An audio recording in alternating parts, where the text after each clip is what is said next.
Hello everyone, welcome to Mohari Devi Tapadia Girls College YouTube channel.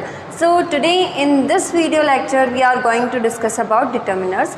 Determiners के अंदर हमने पिछले वीडियोस में determiners क्या होते हैं, determiners के कितने टाइप्स हैं और उसके बाद हमने सम डिटर्मिनर का कैसे यूज़ किया जाता है ये देख लिया। और उससे पहले आर्टिकल्स में ए एंड दी इनका प्रयोग हम सेंटेंस के स्ट्रक्चर्स में कैसे करते हैं ये भी हमने अच्छे से सीख लिया। तो आज हम जानेंगे एनी का प्रयोग कैसे किया जाता है। ओके, तो सबसे पहले देख लेते हैं कि एनी का मीनिंग क्या होगा। हिंदी मीनिंग एनी का कुछ और कोई, यानी कहीं कहीं कुछ प्रयोग में आएगा और कहीं कहीं कोई। सेंटेंस के सेंस पे ये डिपेंड करता है कि कहाँ इसका अर्थ कुछ हो और कहाँ कोई। ओके, तो एनी का यूज़ कहाँ कहाँ किया जाता है। एनी का यूज़ काउंटेबल नाउन के साथ, जहाँ पे काउंटेबल नाउन सिंगुलर भी हो सकती है और प्लूरल भी हो सकती है। For example any boy, any boys, any girl, any girls, यानी बोथ काउंटेबल नाउन्स होती है ना, सिंगुलर एंड प्लूरल, दोनों में ही एनी का यूज़ किया जा सकता है।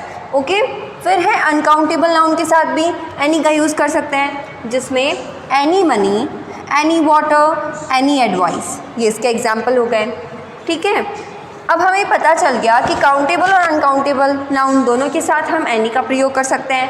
अब हम जान लेते हैं इसके रूल्स कि सेंटेंस के अकॉर्डिंग हम एनी का यूज़ किस प्रकार करेंगे, यानी कैसे सेंटेंस हो तब हम एनी का प्रयोग कर सकते हैं। सबसे पहला रूल होगा विद नेगेटिव सेंटेंसेस, यानी एनी का प्रयोग नेगेटिव सेंटेंसेस के साथ किया जा सकता है। ठीक है, अब इसके एग्जांपल में हम देख लेते हैं। There isn't dash water in the pond, तो डैश की जगह क्या आ जाएगा, एनी आ जाएगा। ओके, तो there isn't any water in the pond, जो वाटर है वो क्या है, वाटर है वो अनकाउंटेबल नाउन है। हमने पढ़ा ना यहाँ पे अनकाउंटेबल नाउन है, क्योंकि वाटर को वाटर्स नहीं बनाया जा सकता, तो ये अनकाउंटेबल नाउन आया। और इजंट मतलब हमें बता रहा है कि ये क्या है, नेगेटिव सेंटेंस है, तो यहाँ पे एनी का प्रयोग हमने कर दिया। फिर हम दूसरा सेंटेंस देखते हैं, ही डजंट हैव डैश मनी। अब मनी भी क्या है, मनी भी अनकाउंटेबल नाउन है। ये यहाँ हमने देखा एनी मनी, तो यहाँ पे मनी का भी प्रयोग देख सकते हैं हम। और डजंट, तो हमें जैसा कि रूल नंबर फर्स्ट बता रहा है कि विद नेगेटिव सेंटेंसेस, तो डजंट आने से नेगेटिव बन गया और मनी आने से हमें पता चल गया अनकाउंटेबल नाउन है, तो यहाँ पे एनी का प्रयोग कर देंगे। So he doesn't have any money. I hope आपको इतना समझ में आ गया होगा। आप साथ साथ में नोट डाउन कीजिए ताकि आपको बहुत अच्छे से क्लियर हो जाए, अदरवाइज़ आप इसका स्क्रीनशॉट लेके बाद में आप इसे नोट डाउन कर सकते हैं। ओके, अब चलते हैं हम रूल नंबर सेकंड की तरफ। रूल नंबर सेकंड हमें बताता है कि एनी का यूज़ इंट्रोगेटिव सेंटेंसेस के साथ किया जाता है। इंट्रोगेटिव सेंटेंसेस समझ रहे हैं ना, प्रश्नवाचक जो वाक्य होंगे उनके साथ एनी का यूज़ किया जाता है, जिनमें काउंटेबल और अनकाउंटेबल नाउन भी हो। तो do you have dash money, तो डैश पे क्या आ जाएगा, इंट्रोगेटिव सेंटेंस हमें इंडिकेट पता चल रहा है, डू यू से जो शुरू हो रहा है और क्वेश्चन मार्क से भी पता चल रहा है कि इंट्रोगेटिव सेंटेंस है। और फिर मनी जो अनकाउंटेबल नाउन है, तो यहाँ पे एनी का यूज़ हो जाएगा। Do you have any money. Okay, do you have dash book on English grammar, तो यहाँ पे डैश की जगह क्या आ जाएगा, एनी। क्यों आएगा, एक तो बुक क्या है, काउंटेबल नाउन है, फिर डू यू हैव से शुरू हुआ है, क्वेश्चन मार्क वाला है, यानी इंट्रोगेटिव सेंटेंस है, तो क्या आ जाएगा यहाँ पे, एनी आ जाए। So do you have any book on English grammar. I hope आप साथ साथ में नोट डाउन कर रहे हैं ताकि आपको एकदम अच्छे से क्लियर हो जाए। तो रूल नंबर सेकंड में हमने पढ़ लिया कि इंट्रोगेटिव सेंटेंसेस के साथ क्या होता है, एनी का यूज़ किया जाता है। अब रूल नंबर थर्ड की तरफ चलते हैं। रूल नंबर थर्ड हमें बताता है विद इंडेफिनिटनेस वर्ड्स, यानी जो अनिश्चितता का बोध करवाए। ऐसे वर्ड्स जब सेंटेंस में आ जाए तो वहाँ पे किसका यूज़ होगा, एनी का यूज़ किया जाएगा।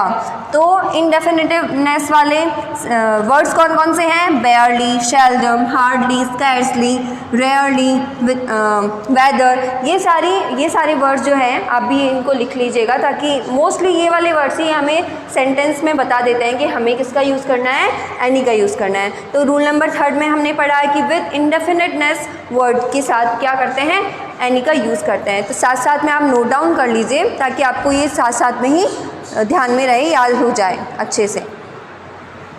अब हम एग्जाम्पल्स भी देख लेते हैं। तो रूल नंबर 3 का फर्स्ट एग्जाम्पल हम देखेंगे। ही हैज़ हार्डली डैश मनी। तो जहाँ हार्डली आ गया वहाँ क्या करना है, हमें एनी का यूज़ करना है। So he has hardly any money. Okay, I hope आपको इस एग्जाम्पल से क्लियर हो गया होगा। अदरवाइज हम दूसरा एग्जाम्पल देख सकते हैं। I doubt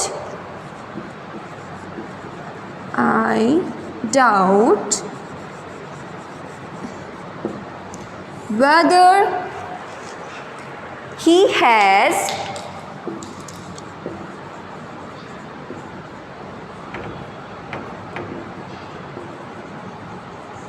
money। तो इसमें यहाँ पे क्या आया है, वेदर आया। हमने इसमें पढ़ा था कि ये जो इंडेफिनिट यानी अनिश्चितता का बोध कराए वो वर्ड्स आ रहे हैं, तो यहाँ पे एनी का यूज़ हो जाएगा। ओके, सो आज की इस वीडियो में हमने एनी का प्रयोग कैसे किया जाता है वो जान लिया है। तो एनी का प्रयोग एक बार रिवाइज कर लेते हैं। एनी का प्रयोग काउंटेबल और अनकाउंटेबल दोनों नाउन के साथ हो जाता है। रूल नंबर फर्स्ट हमें बता रहा था कि विद नेगेटिव सेंटेंस के साथ हम एनी का प्रयोग कर सकते हैं। फिर हमने इसके एग्जाम्पल देखे। There isn't any water in the pond and he doesn't have any money. Okay, rule number second में हमने पढ़ा इंट्रीगेटिव सेंटेंसेस के साथ एनी का प्रयोग होता है। तो इसके एग्जाम्पल में हमने पढ़े do you have any money, do you have any book on English grammar. Okay, rule number third में हमने पढ़ा कि विद इंडेफिनेटिव वर्ड्स जो होते हैं, यानी जो वर्ड्स हमें अनिश्चितता का बोध कराए सेंटेंस में, वहाँ पे एनी का प्रयोग किया जाता है। सो इसके एग्जाम्पल में he has hardly any money, I doubt whether he has any money. So आज के इस वीडियो में एनी को मैंने अच्छे से कंप्लीट करवा दिया है। आई होप आपको एनी अच्छे से समझ में आ गया होगा। और नेक्स्ट वीडियो में मिलते हैं नेक्स्ट डिटर्मिनर्स के साथ। तब तक के लिए थैंक यू।